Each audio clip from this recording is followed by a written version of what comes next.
What is a homestead exemption and why should you have one?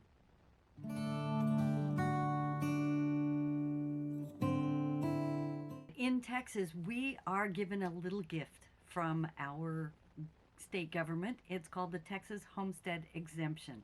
If you own a piece of residential real estate that is your primary residence in the state of Texas, you are eligible for a little break on your property taxes. And hey, who doesn't like a little break on any kind of taxes? Hi, I'm Deb McNeill, McNeill and Associates Real Estate, and the Texas Homestead Exemption is a great thing for property owners. So, what is it? In Texas, you are allowed to designate one residential property as your primary address. It and the homestead exemption gives you a little break on your property taxes up to about 25,000. So if your home is priced at, 350,000, you're only going to pay taxes on the valuation of 325,000. And while I'm talking about it real quick, market value doesn't have anything to do with your appraised value. Very different animals. Your market value is almost always going to be higher because there are caps that are put on property taxes so much per year and things, so it doesn't keep up with market value. And we usually don't want our market value to go down past our appraised tax value. So, okay, a little bit of a rabbit trail there. What's important also about the homestead exemption, is by saying that house is or that property, it can be up to 20 acres, and that property is your primary residence. It gives you a little bit of protection against creditors should you have issues with a bankruptcy or whatever. That would be another discussion, but it feeds into this. So what we're going to talk about is just simply saving a few bucks on your property taxes by using a homestead exemption. How do you qualify for one? Well, like I said, you're going to designate one property in Texas to be your primary residence.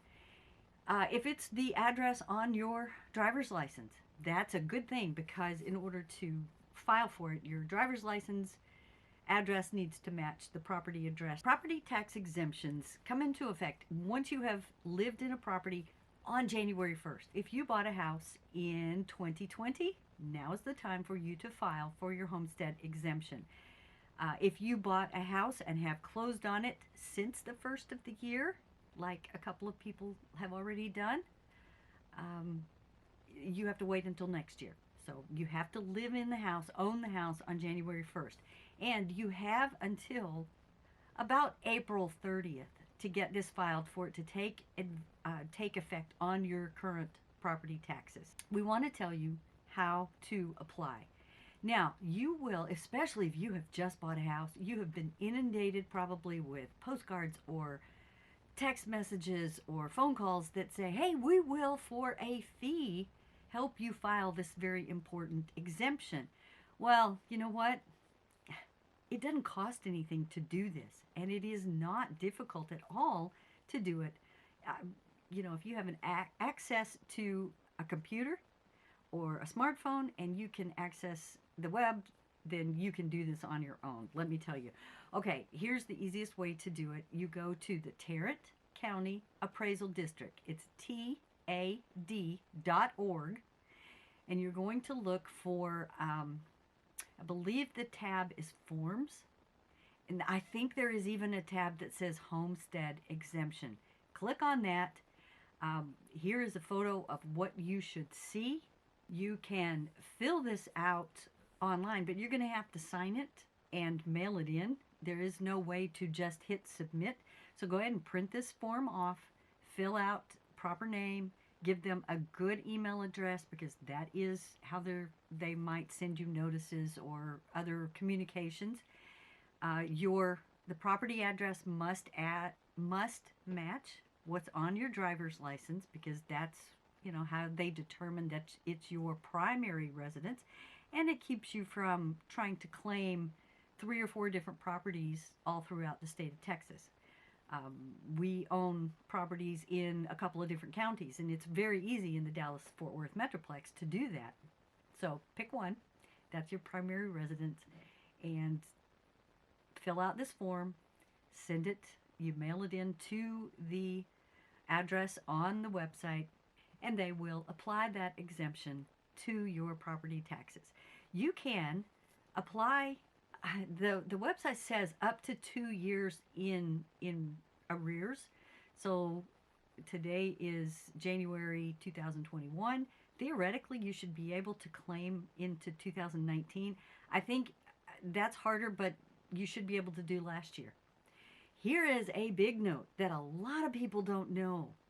If you refinance your home, that exemption may fall off in the paperwork, the county, because it refinancing messes with a lot of different aspects of your home. You want to make sure that you still have that exemption. As I was doing research, I realized that we had lost ours when we refinanced recently. So spread the word on that. A lot of people don't know that. In addition to the homestead exemption, you may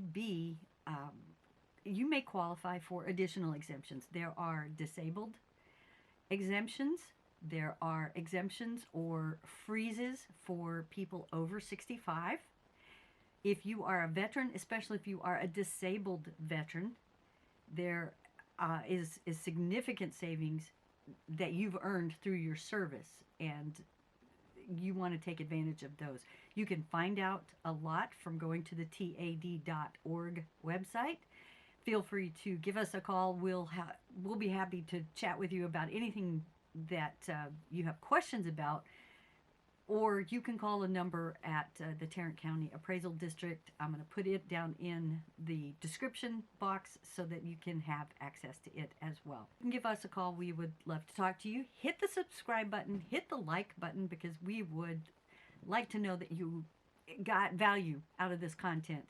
And if you have a question or a comment, I'd love to hear from you.